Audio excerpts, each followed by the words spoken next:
So our next session is a keynote from SAP, and I would like to invite Piyush Malik, the worldwide Big Data Services leader and the co-chair for the Big Data team. So Piyush.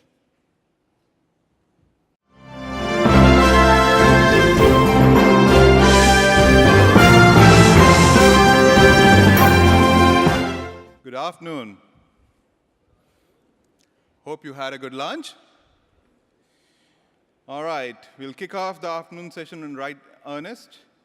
We have an exciting lineup and build-up of events now happening. Hopefully, it'll meet your expectations.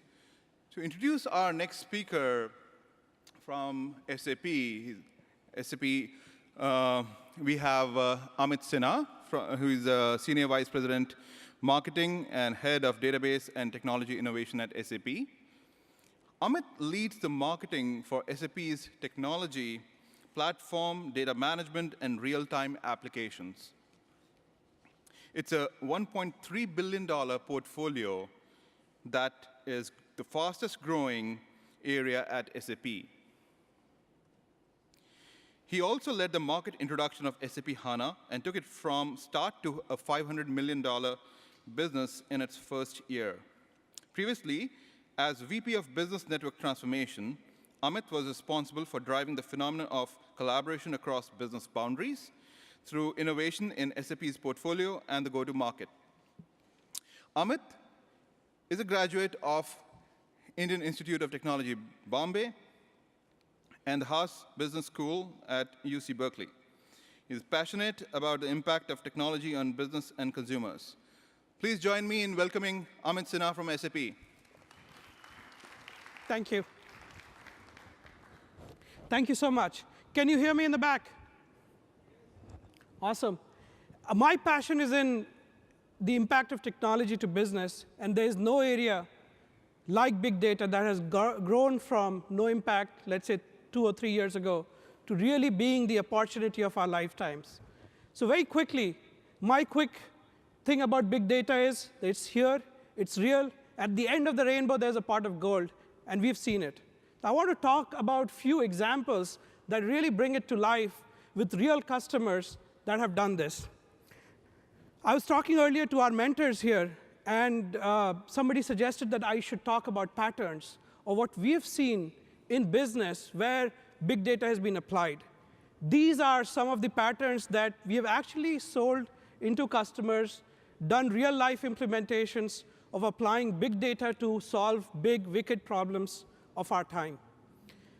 If you take any of these areas, one of the interesting things about them is they've been fundamentally changed because of either machine data, social data, mobile data, and it's no longer just the transactional piece. It's also the unstructured piece that has been brought in to make sense in real time. Now, we've all understood the problem of big, but something that is not really well understood is the extent of time in which we need to respond to big data, the so-called window of opportunity. Because we can understand things that are really large, but can you imagine what 0.1 second means? What a millisecond means? It's very hard. And that's where the window of opportunity is really important. Let me give you one example. It comes from a very mundane area called maintenance. And 10 years ago, or 15 years ago, I was actually in a plant doing maintenance. And SAP systems where the back end, where after a maintenance has been done, people would enter the spare parts they consumed so that they can be written off our books. We've gone from there to 2 days ago, where John Deere, one of our key customers, went live on a predictive maintenance scenario where they can actually bring in machine data from deployed machines with farmers, and these machines have sensors, and they're predicting continuously where the information on breakdowns are or the next parts that needs to be replaced. So we've gone from that kind of after-the-fact reporting in ERP to a point where machine data is actually coming into our ERP systems, and now you can better predict whether a maintenance needs to be applied to a particular area in a machine or not. And these are some of the other examples that we've seen that makes big data real today. Another area where we've done a lot of work is cancer research and applying genomics to actually enhance electronic medical records for better treatment, more personalized care for patients. What's really interesting about big data is some of the stats here. It's not that our DNA is much different from each other. Actually, 99.9% of our DNA is similar to the person sitting next to you, for example. It's that 0.1% that's different. And if you look at genetic research, the Human Genome Project really brought out the entire gene sequencing market to light. At that time, the cost of this technology to sequence a gene was $100,000 or more. And today, it's less than $10,000. It's about exactly $7,541 to sequence your genome today. It's gone to a point where it's less than an MRI. It's gone to a point where it's less than a few months. It's within the day where you can get this done. So the problem has really shifted in genetic engineering, not from sequencing, which was a previous bottleneck, but once you have taken a human sample, whether it's a DNA or a swab or a blood test, you've taken that sequence and you've converted it into a digital format.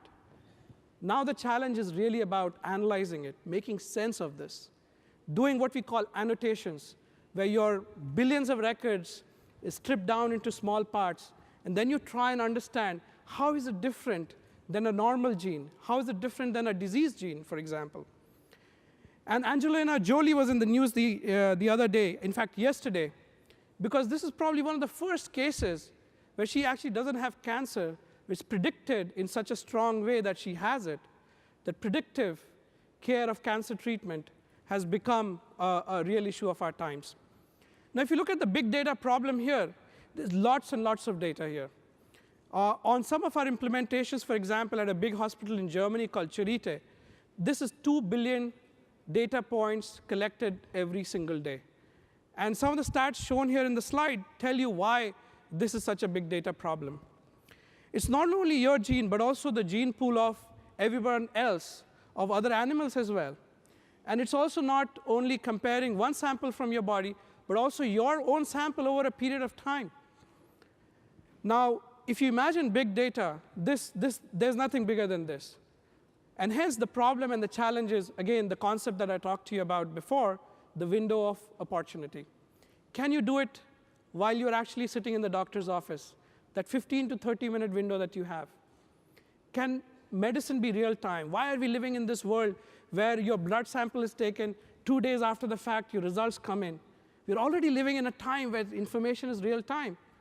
Can we make sense of it, not only on your own data, but also on the basis of all the data that's collected by everyone else? So Charité Hospital actually did this on one of our products, SAP HANA. This Oncolizer is the name of the product that they built. 2 billion or so records are analyzed in real time, and personalized recommendations based on unique gene sequencing, annotation, and alignment algorithms that have been written in, prescriptions are given. And imagine the potential of combining that kind of information with your other health information. And this is where real breakthroughs in solving wicked problems of our time is actually happening. Second example, this is from retailing. We worked with a big customer of ours called Burberry. Burberry is not only great in terms of new designs and fashion, but they're also great at using technology to harness how the face of retailing can change, especially with real-time social and mobile information, and also trending information.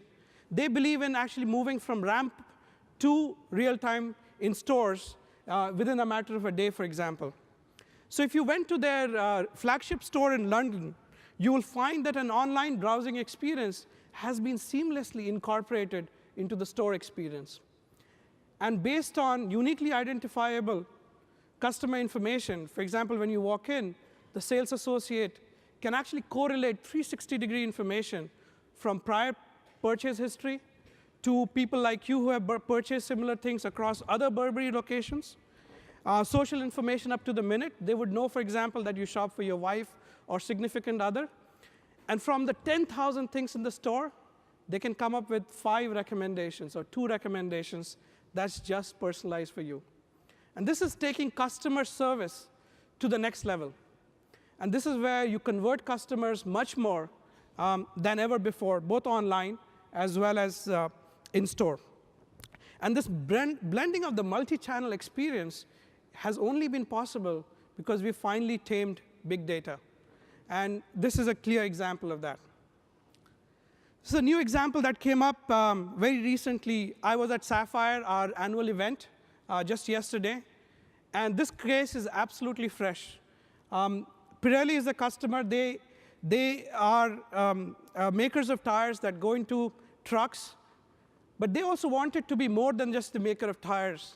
They wanted to be in services, in fleet management, especially for large trucks like these that are run and efficiently serve the supply chain for large companies. And the idea here is that based on tire pressure, tire temperature, and driving characteristics, speed, location, and things like that, you can really, really make a big difference. This system architecture is very simple. It's essentially relying on satellite technology to take sensor data from cars and trucks and actually beam it up and correlate it in a way that makes sense. What's really interesting is, where is the value? How did they convince their board to actually invest in a new business service that helps provide money to create a new service? And this service is in the area of fleet management. What they're doing is really ensuring that every tire is pumped up to the right pressure so that you get extra gas mileage. And because their drivers are not stopping and refueling that often, they actually save on personal expenses and time and are much more efficient as well. So this is the business case. They can save 3% on fuel and tire cost. And 3% is huge. If you see per vehicle, it's about 1,000 euros per year. And for a large fleet management company, this justifies the big data investment over and over again. Now, a similar experience, but McLaren. This is in Formula 1 racing. McLaren has over 2,700 sensors on the McLaren F1 machine, the Formula 1 car that goes around. And there's a new emergence of coaching in Formula 1 racing now. It's called predictive and prescriptive driving. So the coaches are actually analyzing the sensor information coming from machines in real time. And this is on the basis of SAP HANA, the technology that can collect big data, but also give real-time insights on the basis of massively incoming information and analyzing that in real time. And predictive, which tells you when to stop for fuel, when to stop for tire changes, but also prescriptive, when to take the risks, when to make the move, when is a machine best positioned to overtake the next Formula 1 car. And this has been possible only on the backs of big data. This is some of the charts from Pirelli that show you how they are looking at this. For example, temperature by speed. How is pressure correlated to speed by region? How can you compare one fleet versus another across road? So making some assessments on road conditions. And also efficiency across drivers and things like that. So this is really informing simple tactical decisions that each one of us takes in our business or daily life, and informing and using the power of actually big data to change our behavior in a different way. So just as Burberry was about changing your behavior in purchasing, this is about changing our behavior in terms of how we manage our cars and fleet. And it's really about empowering the driver as well. If you just use this as a way to, for example, come up with recommendations how to change in real time. For example, if you provided this as an application on a mobile device, you can empower the drivers to actually make the right decisions themselves and hence close the loop completely. Now, we've talked a lot about these use cases now across healthcare, retail, and now automotive as well with machine data. From all this, what we've done is we've distilled 5 dimensions of big data that really set apart how big data is different from other data problems that we've seen before. So number one, it's about a broad set of data. It's not only just the structured one that we've seen before, but also many data types. Second is about the deep analysis, the complex analysis that can be done on this, and questions to be asked on granular data. For example, if you looked at the Pirelli information, it was about sensor data, which is about one single line of information that is tweeted or comes across the entire GPRS network. So it's not on the aggregates that we are working. It's really at the deep, deep granular level. And second to that is, how can you analyze this in high speed, in real time? And the question is, we've seen a lot of big data technologies that are batch-oriented and don't help us within the window of time that we have to actually make decisions. So the idea here is, can this have a fast response time? Can you be interactive with this data? It's not only about the first question, but the next question that you will ask. And the answers that you get, the next ad hoc question you will ask. And then lastly, it's also about fresh information. It's recent information. For example, your last click on Amazon is more important than all your history before. It's the last millisecond. It's the last information that needs to be used to analyze and take the next course of action. And this is where I think the batch-oriented world that we've lived in for a long, long period of time does not help us. And we need a system that can bring the online transaction processing world together with the analytical process that we've seen. The collapse of the OLTP and the OLAP has to happen. And this is where our technology, SAP HANA, fundamentally shines. It's a columnar in-memory database, a fully functional ACID-compliant database where you can insert massive quantities of information in real time, and at the same time, you can analyze it. So 2 days ago, at Sapphire Now, we showed in Hasso and Vishal's keynote. Hasso is our chairman and founder of SAP. Vishal Sikka is our member of the executive board responsible for technology and innovation. We showed in his keynote the largest retailer in the world, their data set, massive amounts of information coming in, and making sense of that in real time. And if you look at this whole problem, we have done ETL, we have done batch processing, and lots of structures and people have evolved around managing information and moving it from one store to another store. And this is where simplicity of information comes back in. So these are the 5 dimensions, going broad and deep in high speed on real time, but in a simple way. And this is the essence of SAP HANA. There's the in-memory platform where it brings OLAP and OLTP together. It can scale out to Hadoop. It can scale out to other data warehouses, such as Teradata or IQ, for smart data access, but yet bring in the information in the window of opportunity that we have. So when you evaluate your big data cases, think through the prism of these 5 characteristics, whether they actually help you within the window of opportunity in a simple way or not. And essentially here, just one slide from SAP in terms of the plug. We do have the platform. We do have the apps and the services to actually get you started.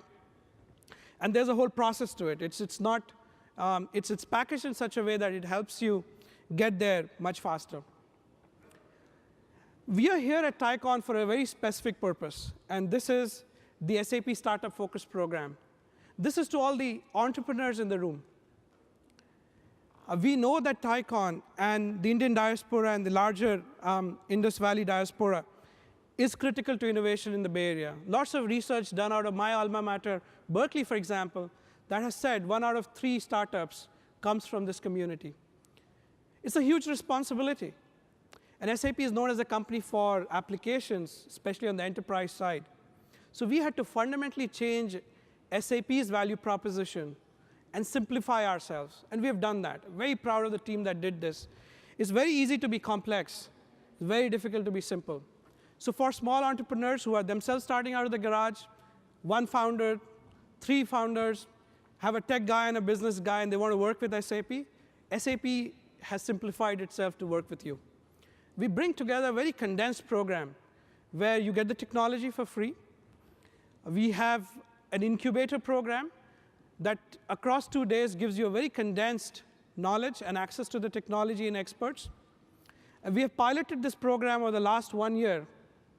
And we have more than 431 startups in the program using our platform in a productive way. And the idea here is that it is our platform, it is your big data ideas. And we want you to be successful. And we've seen a number of startups who have come back and told us that you've simplified and you've given us market access. You've given us speed to market that we would not have had otherwise if we did not have the big data startup focus program from SAP. Here are some of the logos. And just yesterday, it's breaking news, we announced the SAP HANA Marketplace. And the SAP HANA Marketplace is for these startups to monetize using SAP as a channel. And what they get is not only an online website, but 10,000 pre-approved enterprise buyers from large companies who are pre-authorized to buy from SAP. These guys go in there with their SAP accounts, and they're looking for solutions to plug in terms of their use cases. So I highly encourage you. We have a booth out there. We have startups.saphana.com, very simple application process. And I personally ensure that all the startups who apply to this program are taken care of. So please. And lastly, what's next? What I'm seeing is it's not only about analytics, in-memory, mobile, and cloud. What is really happening is that we are together creating a real-time network. It's not only a real-time social network. It's a real-time business network. It's real-time equipment network. Everything is connected to everything, and hence so much generated data that we see.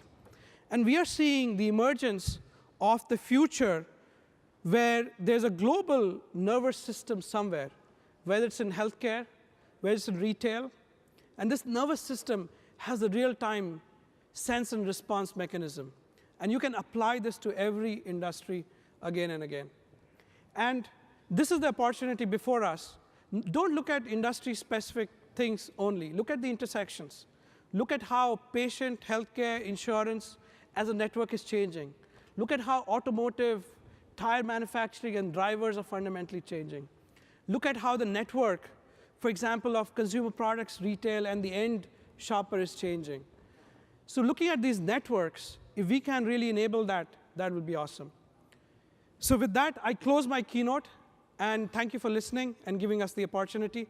A very, very warm thank you to the TiEcon organizers, Sanjog, Piyush, Venk, for having SAP here at this event. Thank you.